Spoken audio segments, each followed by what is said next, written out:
In a single experimental procedure, Steve Rogers went from a 5'4", 110-pound weakling to a 6'2", 240-pound super soldier, the first Avenger and an icon of freedom. With his return in Avengers Doomsday, let's find out once and for all, was Dr. Erskine practicing real super science, or do we need some super suspended belief? Hey everyone, it's the Caped Clinician, a medical student studying in London, and today we're going to be breaking down Captain America's transformation scene.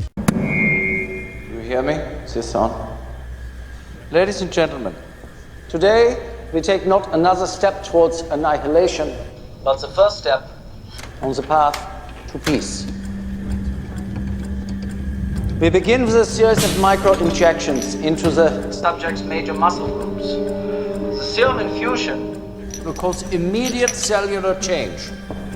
Okay, so let's pause there and let's talk about the major muscle groups that Dr. Erskine is talking about. In the chest, we have a number of different muscles, which you can see here labelled on this diagram, but we're only going to talk about a couple of them. The first one is the pectoralis major. You can see that on the left-hand side of this diagram. It's got a fan-like shape and it covers half of the chest, and you've got two of them, one for each half. We also have the pectoralis minor, which is on the right-hand side of the diagram. You can see it's got that funny shape, which makes it quite memorable when you're learning anatomy in medical school. We also have a number of other muscles, like the serratus anterior, the intercostal muscles, and the subclavius. But let's focus on the pec major and the pec minor. These are the muscles that you would use doing pushing movements, like push-ups and the bench press. But you also need them for stability, especially the pec minor, which is used for maintaining shoulder stability for your posture and daily tasks like reaching or lifting for objects. But why is it really important for Captain America? Well, the pec major would be used for his powerful shield throws of that iconic vibranium shield. He'd also use it for punching, and it would stabilize his arms during combat against the Nazis during Captain America the First Avenger. The pec minor would be really important for that classic move that Cap does, where he runs forward, full sprint ahead, and keeps his shield in front of him to protect him from explosions and bullets. That's a really classic move from Captain America, and that's only possible using the pectoralis minor muscle.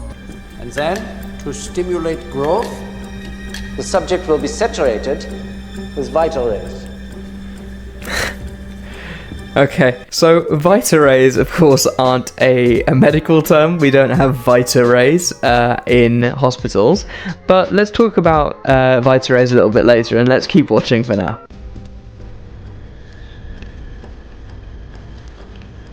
That wasn't so bad. That was penicillin.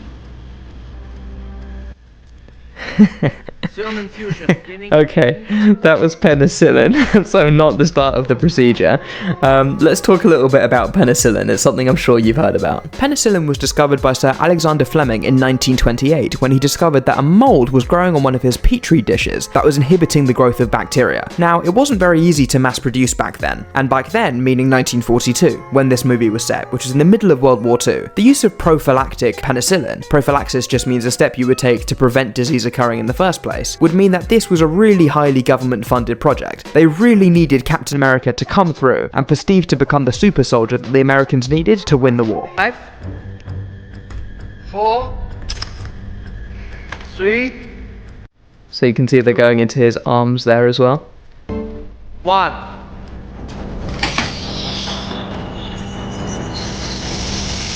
This is such an iconic scene. Captain America 1 is one of my favourite movies out of the MCU. It's a classic origin story done so well.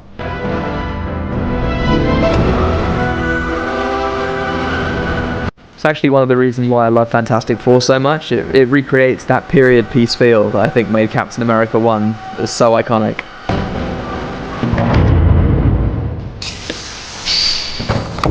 Oh.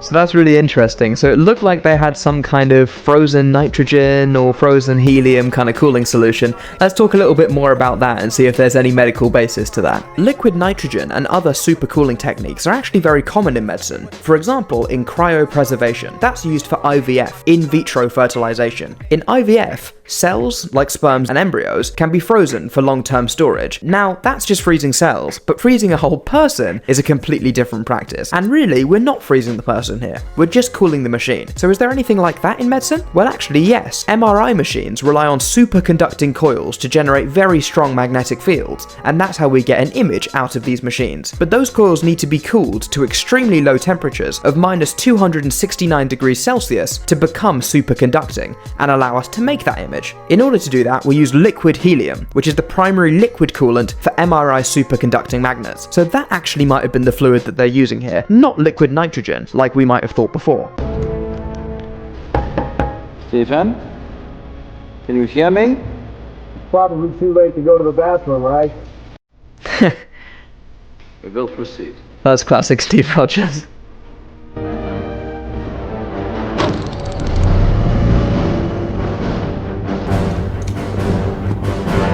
I love the Alan Silvestri score in this scene as well. It's so epic. He's the guy who did the score for the Avengers movies as well.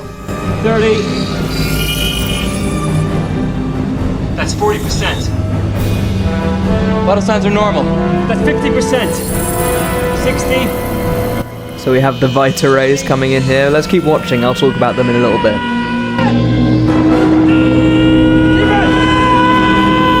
Shut it down! Shut it down! Kill the reactor, Mr. Stark! Turn it off! Kill it! Kill the reactor! No! Don't! I can do this!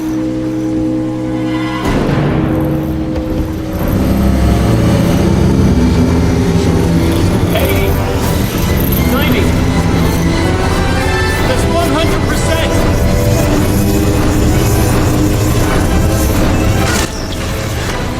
I get chills every time I watch this scene.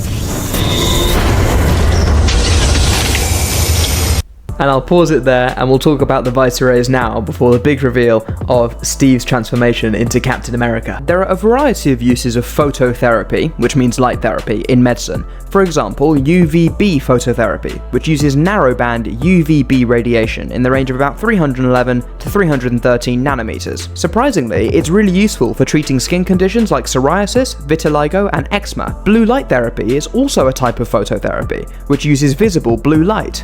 This treats neonatal jaundice by breaking down bilirubin in babies. Finally, there's laser therapy. This uses monochromatic laser light, which means a single color, in dermatology, surgery, eye treatments, and precise tissue ablation.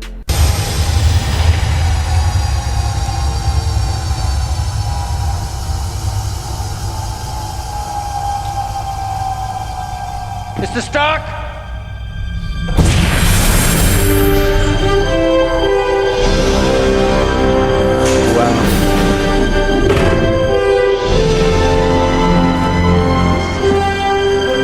I've got a fun bit of trivia coming for you guys at the end of the video about how they made Chris Evans look so skinny before his big transformation. And spoiler, they didn't actually give him time to bulk up for this film.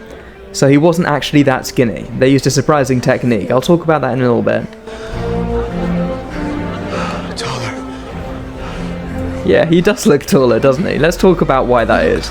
There are two types of bone growth: longitudinal growth, which means growing in length, and apositional growth, which means growing in thickness. They happen at two different locations in the bone. Longitudinal growth happens at the epiphyseal plate, which you would have heard called the growth plate, near the end of long bones, like the bones in your legs. Apositional growth happens in the periosteum, which is the outermost layer of bone. They also have slightly different mechanisms. Longitudinal growth starts with cartilage cells called chondrocytes, dividing to form new cartilage at the growth plate.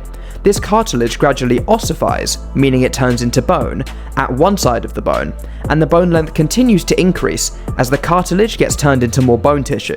Apositional growth is a little bit different. Osteoblast cells in the periosteum, remember that's the outer layer of bone, lay down new bone on the surface. Osteoclast cells on the inner side of the bone break that bone down, which enlarges the cavity inside the bone, which we call the medullary cavity. This results in bones becoming wider and stronger without becoming too heavy. That's enough science for one day. Let's take a break with some trivia. I told you I'd explain how they made Chris Evans look so skinny. Take a look at this clip from the behind the scenes of Captain America: The First Avenger. We're going to spend the whole first act with a scrawny version of Steve Rogers before he gets chosen for the program and undergoes the procedure that turns him into Captain America.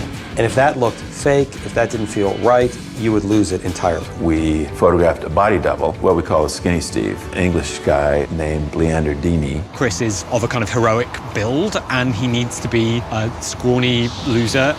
That's where I come in. He'll decide how he wants to do the scene, and I'll watch him do it 4 or 5 times, and then I do that and try and get an exact copy. Okay, good.